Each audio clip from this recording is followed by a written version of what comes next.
Democrats, young, old, black, white, and brown, who are being hurt.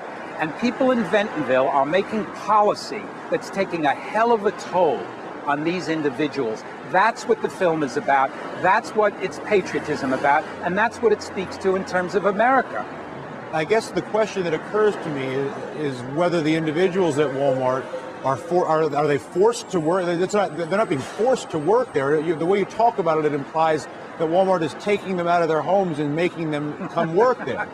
I don't think that's what I'm implying at all. No, Walmart's not forcing everybody. We all know how tough the job market is. That's not the issue. But in the movie, we have person after person, including 3 managers who worked at Walmart for a total of 46 years, who talk about systemic policy, not a rotten apple, systemic policy, going in on Saturday mornings and crossing out people's time cards so they don't get overtime. A manager talking about going down the main streets in American towns and pointing out family businesses that they're going to close. This is not an accident by any means. They are not being forced, but they are very upset at having done it.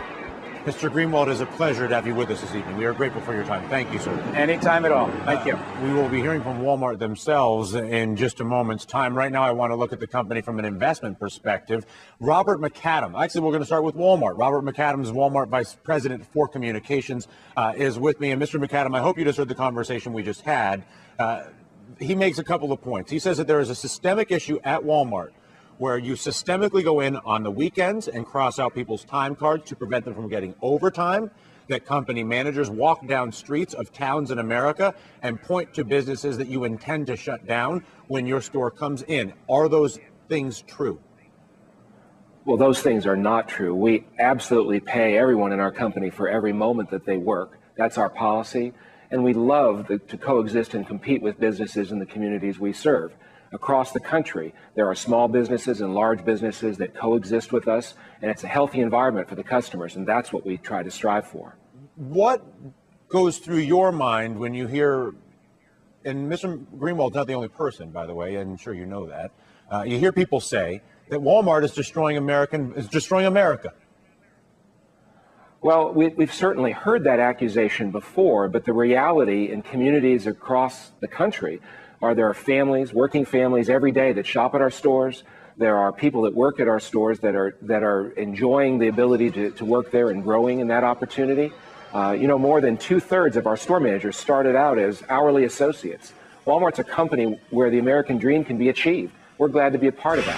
What, though, of things like this, the leak of the discussion about your health care initiative, and even the implication that Walmart would seek to not employ or even to exit employees who are expensive because they have health issues. That's the sort of thing, legal or not, on an ethical level and on a moral level, that simply does not sit well with the average American.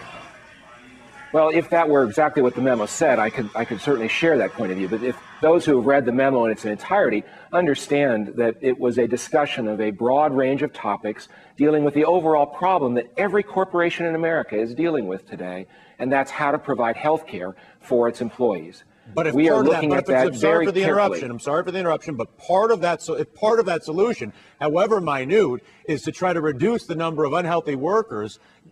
Does that not, particularly considering the intensity of the focus on your company, strike you as a at the very least a tone-deaf initiative? Well, that's not what the memo said. We are trying to find out how we can encourage healthy behaviors and how we can have healthy employees. We want our people to be healthy. We saw that memo, sir, and it did say that you would prefer to not have to have those workers that cost you more money on your healthcare system. We saw the memo as well as you did. It did say that. No, what it says is we would prefer not to have employees that are unhealthy, certainly. Yeah. But we didn't say anything about terminating anybody who fell into that category. It's a short leap.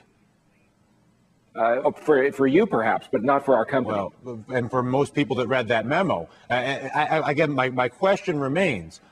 Do you not feel that you have some sort of an obligation to be a bit more sensitive, at the very least, knowing the degree to which you are going to be scrutinized and that movies like this one are going to be made about you? I think there's no question that we have to be ever careful with all that we do and say because we are under some scrutiny here. But the associates that work for our company know that we care about them and that we're trying to do the best we can to provide for them. And it's that relationship which is what confounds people like Mr. Greenwald. Understood. Listen, we're grateful for your time. Thank you, sir. Thanks a lot.